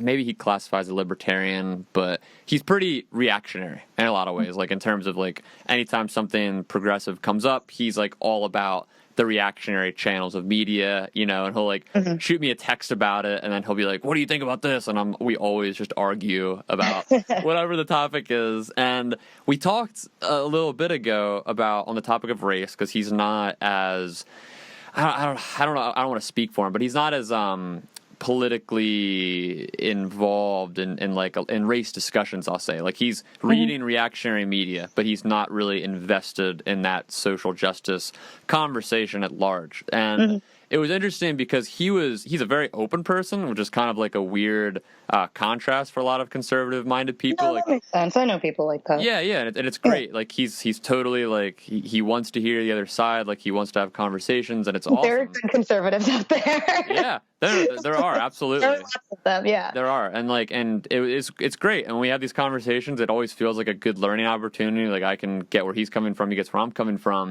And we were on this subject for a while, and I was kind of just, like, laying out resources to him. I was like, here, like, there's this guy who wrote this book, there's these people giving these lectures, and we were kind of just, like, tossing stuff back and forth. I was giving him a lot of references, and he was really open to it. Like, he was like, oh yeah, like, that, I'll listen to that podcast, I'll watch this, like, I'll read this, it seems very interesting.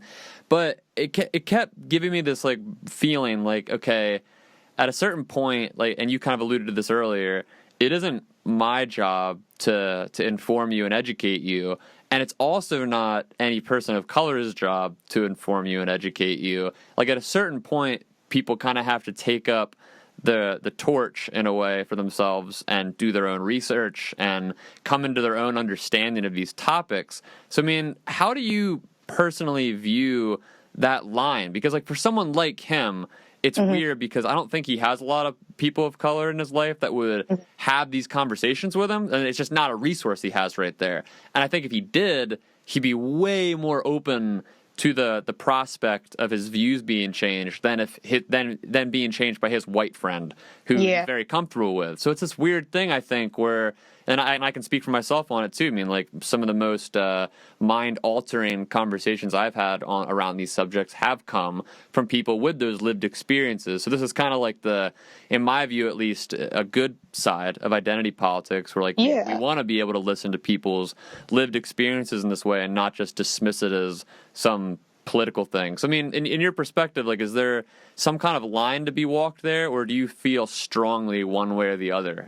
Yeah, I think there's definitely a line, and I kind of go back and forth on this a lot because, I mean, with my white friends and with my friends of color, because I am so involved, like in politics, I know a lot of things about like identity politics, and like I know where to go for information, like with stuff that happens in the news, like I'll always have a hot take on it. Right. And so, like, and I don't mind talking about these things, and I'll have discussions with my friends about, the group chat will be popping about, I don't know, like anything. And I'll definitely have those discussions. And then sometimes, like, if a white friend of mine will say something kind of insensitive, it's like, am I going to take that road of like, not blowing up, but being like, that's not okay. I'm going to educate you on this. Or like, cause like I think it's more of a pick your battles thing. Yeah. Cause it's a commitment. It's a commitment. And like, I definitely have friends who have said things that are vaguely insensitive, but like, I just don't have the energy to be like, this one joke you made is actually like not very nice, and here are all the reasons why. And then like, because that's going to start like a whole discussion and like a whole thing.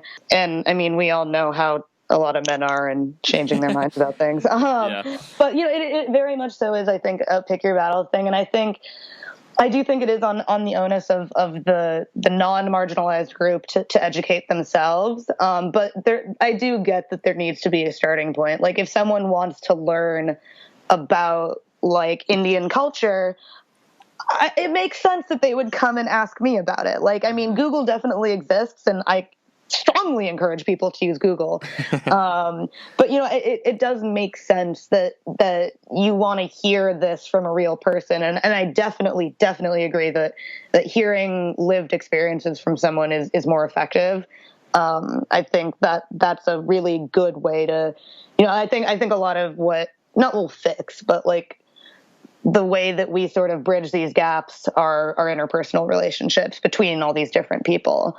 And not necessarily sharing all, these experiences of oppression or whatever, but just existing in the same place. Right. And you don't have to be talking about social justice 24/7, but just being exposed to lifestyles that you aren't necessarily always exposed to or didn't grow up around. I think those relationships are really, really important for sort of moving the needle forward. And yeah, I mean, it really depends. If I'll have a bad day, I'll be like, Google exists. And if I'm feeling like talking about social justice, then I'm like, okay, buckle up. Right. And every person of color I know has a different view of this. Some people are like super down to talk about it all the time.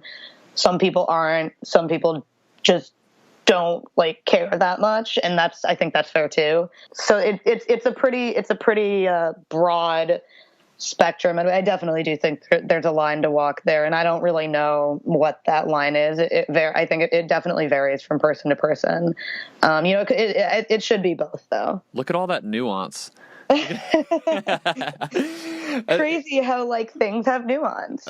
Yeah, and I was reminded of as you were speaking there. I think the most keen example that comes to people's minds when on this topic is the whole attitude shift around 2015 with gay marriage, which is really like since then to now. I mean, like year after year, the attitudes are like incrementally getting better. And it's so interesting because so much of that is not due to, I mean, it's like half and half, I guess you could say. Like it's a lot of it is due to media representation and it becoming mainstreamed in a way. But then the other part of it is that the whole thing where it's like you could be a conservative Christian family and then you find out you have a gay kid. And then it's like it just changes everything. It's like just it has almost nothing to do with this like deep conversational identity politics, and it's more like you said, the lived experience of just like having that person in your life and having that just completely shift the presupposed biases and prejudices that you would have on that people group. And that's like, it's such an important thing. But then at the same time, it sucks because I was also thinking about this when you were talking, in a way, not because everything is becoming much more centralized now, and you have these sort of like metropolitan like explosions between New York and LA and San Francisco and DC and all these areas. Now it's like the minority communities, whether it is like LGBTQ or Indians or black people or whatever it is, people know that it's like, oh, well, if I want to find more people who are like me, I move to these areas. Yeah. So then it's like you just abandon in a lot of ways the sort of like in between places that are already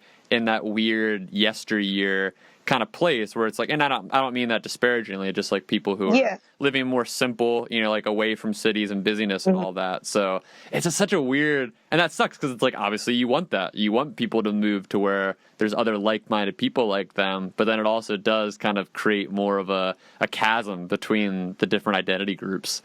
Yeah. And you know, then that's like the whole thing that's like tearing apart this country right now is like, what's the difference between you know, the coastal elites and the quote unquote real America, when all of America is the real America.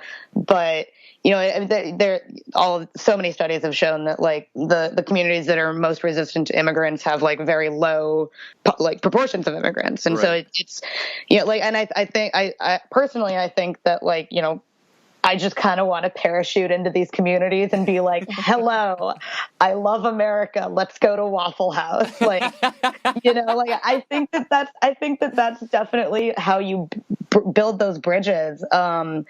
But that's not particularly pragmatic. I don't know. We could like contact Waffle House on Twitter and like see about you becoming a brand ambassador and getting you a parachute. Walter Brown. Oh man, yeah, it is. It's so complex. I don't even know where to begin. But it's great. Yeah. You know, it's great to communicate those ideas and to keep conversations going between people, because I know it's one of those things where on one hand it's like, okay, well, we can pontificate about it forever, but what actually changes? But on the other hand, it's like, well, how does anything change? Like the change starts somewhere. Like it does. Well, at least we're talking about it. Yeah, exactly. Yeah. That's something. Yeah, we got to get some credit, right? I don't know. Yeah, exactly. But that was great. I really appreciate the insights there. We can kind of pivot here if you're cool with it. Sure. I'm interested to know. I mean, this isn't too much of a pivot. I was thinking about this earlier too when you were talking. Like, does your family have like any, like, I don't want to say like, do they know exactly what you do? But I mean, like, what is their like level of understanding of what you do in social media? Like, is it kind of one of those things where they're just like, oh, like, cool, like our daughter like that works in social media, or are they like very literate to internet culture, or is this kind of just like something that's pretty foreign to them? Yeah, no, they're not very literate in like internet culture the way you and I are. Like they understand what I do because it's very easy to point them to like the Twitter feed and be like, that's me. Right. So like, you know, on that level, they definitely, you know, get what I do. But like, I mean, my mom follows politics pretty closely and she also has opinions, but, like I try to avoid like getting really into like day-to-day politics outside of work. Cause it's just, I'm in it all day and don't want to talk about it anymore. Right. So it's like, you know, I'll be talking to her and, you know, she'll go off on, you know, whatever terrible thing is the topic of the news for that day. And you know, sometimes, you know, I don't really engage and I'm like, yeah, I don't really want to talk about this. Like I see it all day. So this is not, you know, something I want to engage with. And she's like, okay, that makes sense. So I think sort of the world of like the think tank and political world, they don't understand as much, but most people don't. I was going to say, that's pretty normal. Yeah, that's pretty normal. Like, I'm okay with that. Like, it was interesting. I went home a couple weeks ago for an Indian wedding, and I'd say like 95% of the people there were Indian, and, you know, doctors and engineers were grossly overrepresented. And I had to explain, and I saw a lot of people that I hadn't seen in a long time, and, all these uncles and aunties and whatever. And like, I had to explain what a think tank was, which is wild to me. Like, everyone in DC knows what that is, but that's just not a part of that community. That's not a huge part of that community, which is fine. So it's just sort of that whole world is like a little bit foreign. But I mean, that's okay. Like, I don't really mind. I don't want to have to talk about work all the time. Yeah, no, exactly. Like when I try to get lunch from my grandparents as much as I can because they're local to where I live, and it's always so funny because they'll be like, oh, like what's new? Like, are you still working on like the social media stuff? And I'll it's literally like you said. Sometimes I'll go into the effort of explaining it, but sometimes I'm just like, I can't even, because like the framework just isn't there in the same way, and it's hard to even like people that are like closer relatives to me too that are on social media pretty regularly. Like, it's still such the field that we work in, like specifically like digital social areas, like it's still so, I don't want to say stigmatized, but it's still so fringe in like mainstream representation. It's very specific. Yeah, so many people just don't think it's like terribly serious. So it's like hard to like have conversations with people about like your actual work without them kind of like smirking in a way, like, oh, you work on social media, and like that's not real. Yeah, it's stuff so interesting, especially with family, because it's just like there's always that whole element. Like, I know, I just listened to a podcast recently about this where it's talking about just how there's the parental element of, I don't know if you would call it honor necessarily. It is honor culture, I guess, where parents love to brag about their kids.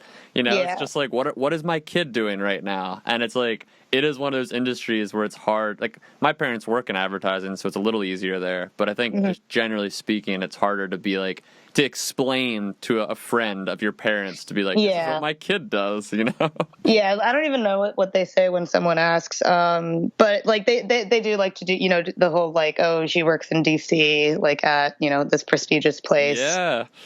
So like that's, that's good enough for me. That's fine. Yeah. That's awesome. Yeah. Do you personally see yourself staying in this industry, or are you trying to like move strictly into like the economic, political side of what you do? I definitely don't want to go into pure economics. I'm not smart enough for that. No, I don't think I want to stay in social media forever. Just because I really honestly do think it would get too draining after, especially like in the political sphere. It's just exhausting. Like, I like where I am now, and I'm going to stay here for a while. If any of my coworkers listen to this, we're great. But like I don't think I'm going to stay in this field forever. I'm not really sure what I want to do. That's kind of like, that's why I like the Peterson Institute and like all the events and the people that we have and like all the cool stuff that goes on in DC is like, I get to explore a lot of spaces and positions and organizations that like I had no idea existed. Yeah.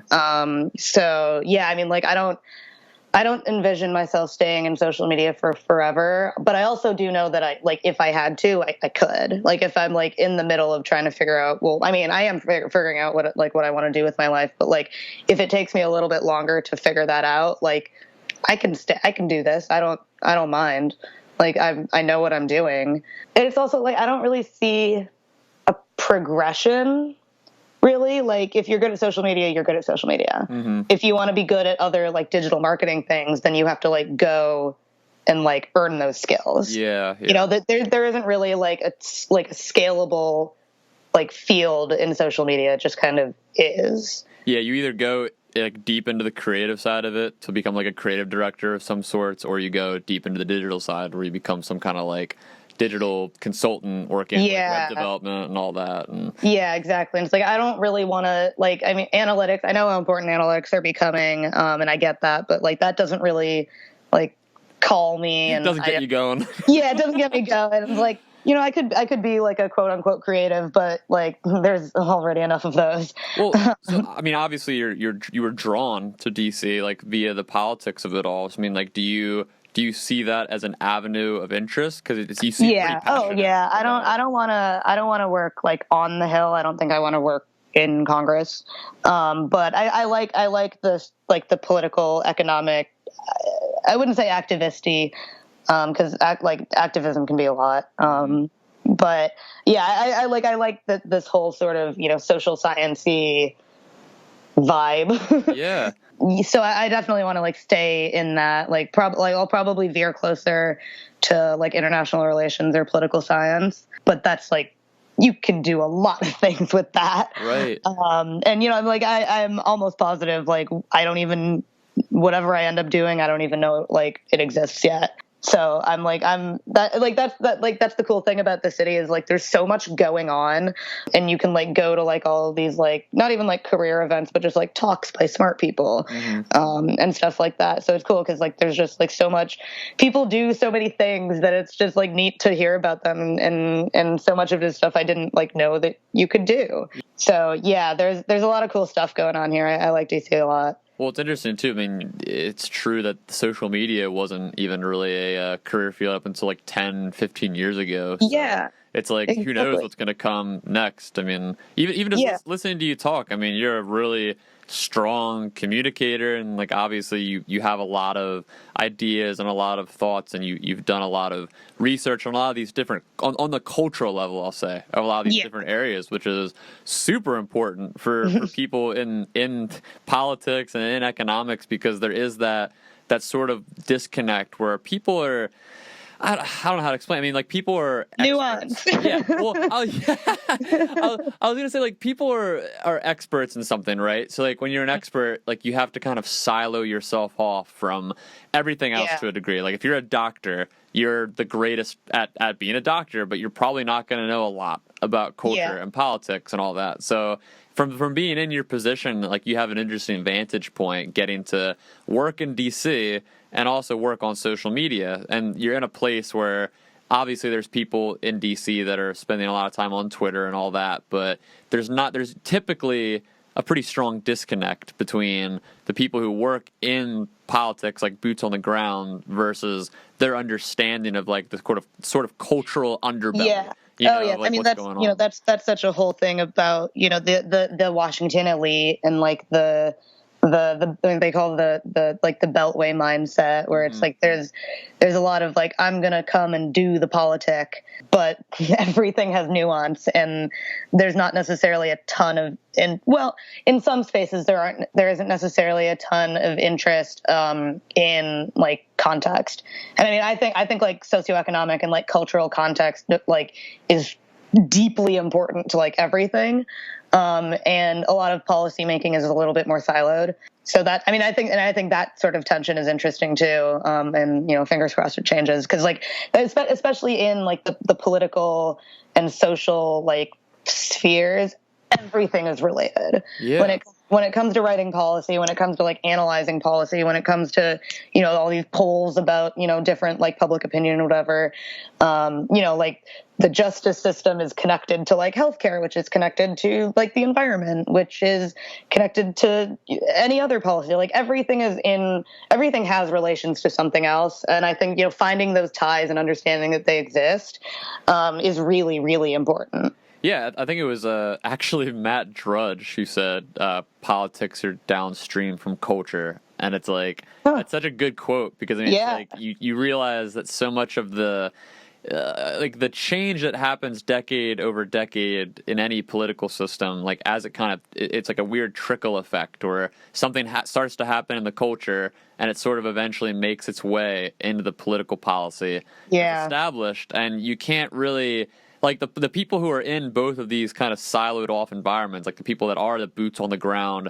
activists and people that are communicating ideas on the cultural level, they're in that world. And then you have the policymakers and the people that are on the Hill that are in their little world. And these kind of like ideas trickle back and forth between them and make what we know as society. And it's so interesting. And it's good to have that holistic approach and understanding of how like all these systems are at play, because you can't just like focus on, like, I firmly believe that you can't just focus on like one issue and like solve that one issue. Like it's just not possible.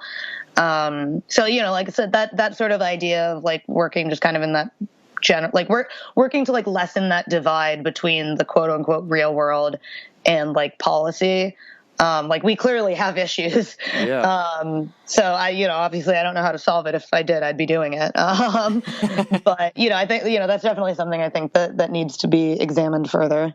That's super cool. Do you so from your perspective as the token Gen Z person right now, is there what's the biggest disconnect you think between people that are your age and just the older generations in general when it comes to culture or politics? Like, is there one, or is there like a pattern of like multiple ones? Well, see, this is like the older generations are like always going to blame younger generations for stuff. Like that's always going to be a thing, which is annoying because it's not like millennials are any worse than like any other generation that came before us. Like I'm sure, back then when the boomers were kids, there were also old people who were like, these damn kids, get off my lawn.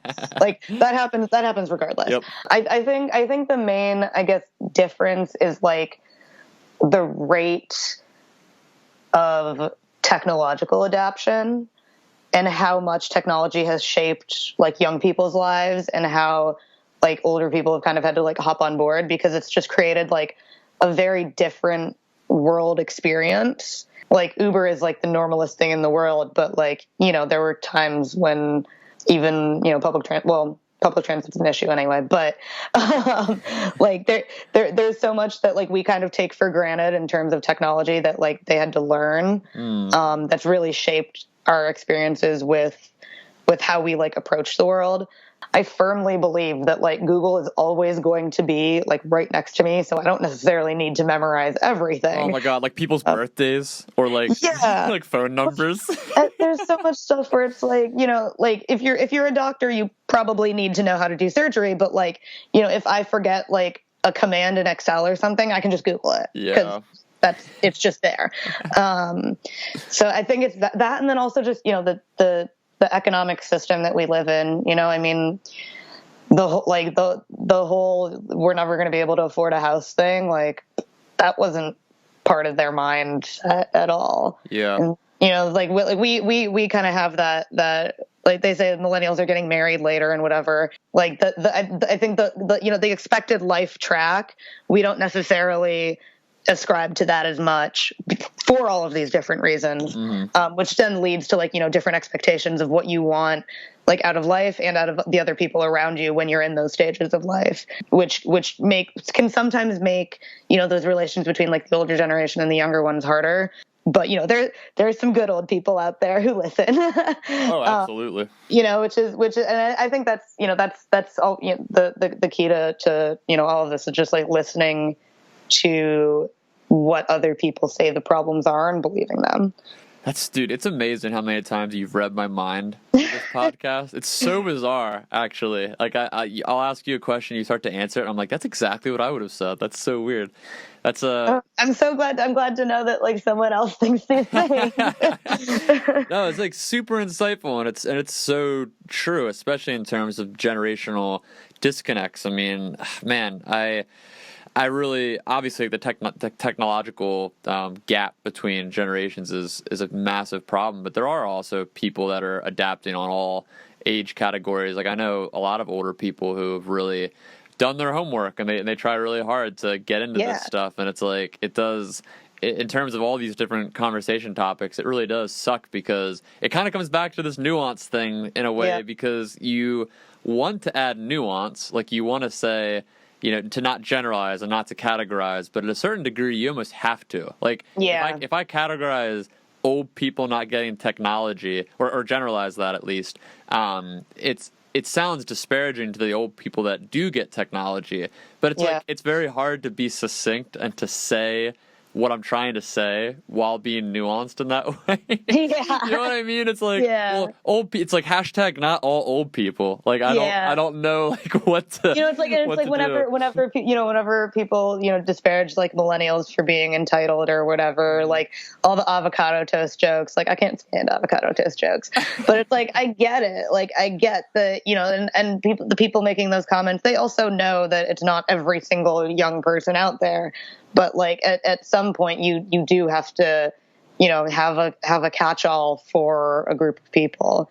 And personally, I don't think we're any more entitled than any other generation, but whatever. Yeah, no, I'm with you. They're just, it's everybody's looking for a scapegoat. It is what it is. Yeah, exactly. Man, what's something online right now that's just got you really, like, you kind of mentioned earlier that you've been really deep into the recent political conversations that have been pretty difficult around Trump's tweets, and there's been a lot of vitriol and just polarization around like certain topics lately. But like other than that, like, is there anything trending or anything on a cultural level that you've been invested in recently? I was just talking about this with my friend the other day. I love Kermit memes. I think they're the funniest memes out there, and I want to see more of them. Actually, recently, like I've been like, because I follow, like, I still use Tumblr, so like I've been following like meme trends and whatever. I'm a big fan of Lil Nas X and just.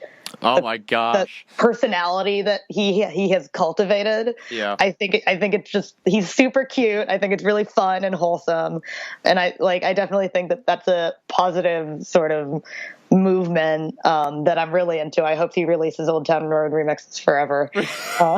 We're gonna be 60. I'm so here for it. I will listen to it. But other than that, like especially recently, actually, I've been trying to get offline, and I've been reading like real books. Oh wow!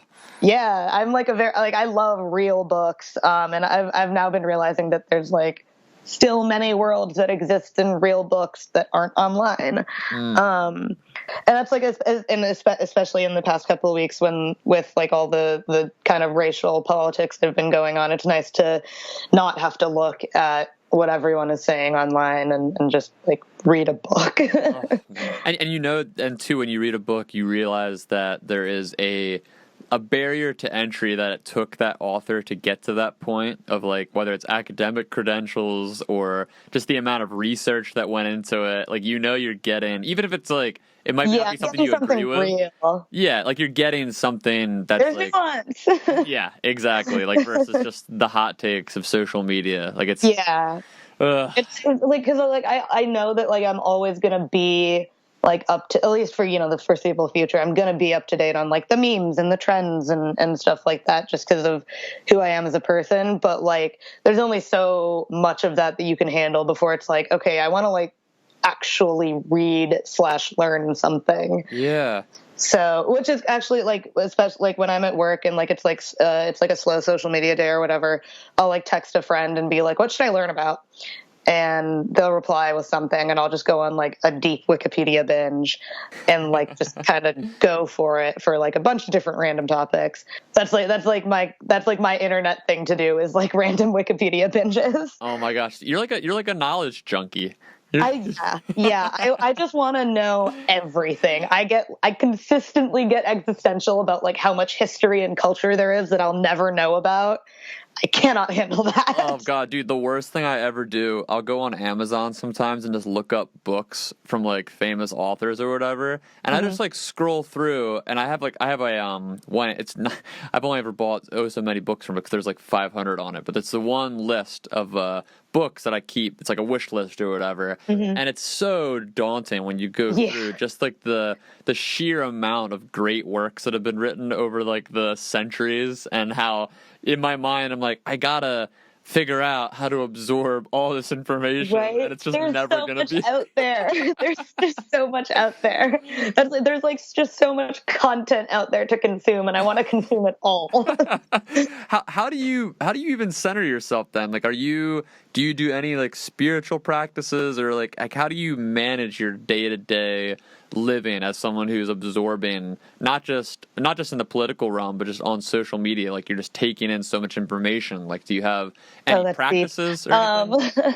Well, I definitely have like a very strong work-life divide. So one of my friends also works, or one of my roommates works in like the political sphere as well. But we mostly only talk about politics like outside of the house, and we'll come home and like play video games or cook. Like, I love cooking. I cook a lot. Because it's like very therapeutic. Like, it takes both your hands and all your attention. Yeah. Like I'm so glad I've rediscovered reading for fun, because like that's a good way to like unwind. I like I guess, online journal. Like I have a private Tumblr that I just type into. That's great. Yeah, and I mean it's actually like a very new endeavor for me. Like everyone is always like, you should journal, and I'm like, nah, nah. But I mean, like I have found recently that like especially when things are getting like kind of like a lot or overwhelming, it's nice to be able to just like once it's nice to be able to like get it out of your head and somewhere else, because like once it's out, you don't have to think about it anymore. So that's like a newly found useful thing for me to do. My parents say I should meditate, but I'm way too ADD for that.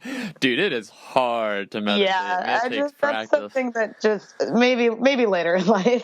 I'm good with journaling for now. That's already a new thing for me. No, yeah, I mean, for us extroverts, I mean, you gotta find some way to get it all out of your system. You gotta talk, you gotta write, you gotta do something. It's also just gonna like bottling it all up isn't healthy. My therapist says it's fine. No,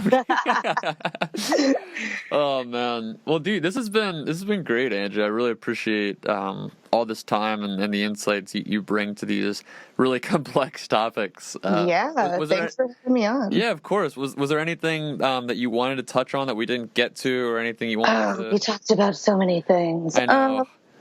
We could have like an individual podcast for like each one of the things. Yeah, really though. That's a lot of these conversations are stuff that, like because of the nature of my job and stuff, I think about all the time. This is great. Thanks for having me. Thanks for following me on Twitter. Awesome. Yeah, it's so weird how that stuff happens. Like when you meet people on Twitter, and it's like the opposite of what our parents told us when we were younger. Yeah. Like, don't talk to strangers on the internet. It's like that's all I do. So cool. Oh man, yeah. No, it's seriously. Is there anywhere you want me to send people? Like, obviously your Twitter is a great feed. Yeah, Twitter.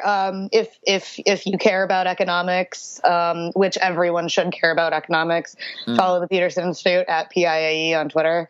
I promise we're very smart and nonpartisan. I guess this is a good place to do this. I'm super into photography, so follow me on Instagram at anjali.jpg. Beautiful. Yes. Awesome. Well, thanks so much again for doing this, and yeah, I'll talk to you back on the online world. All right. Great. Thank you so much.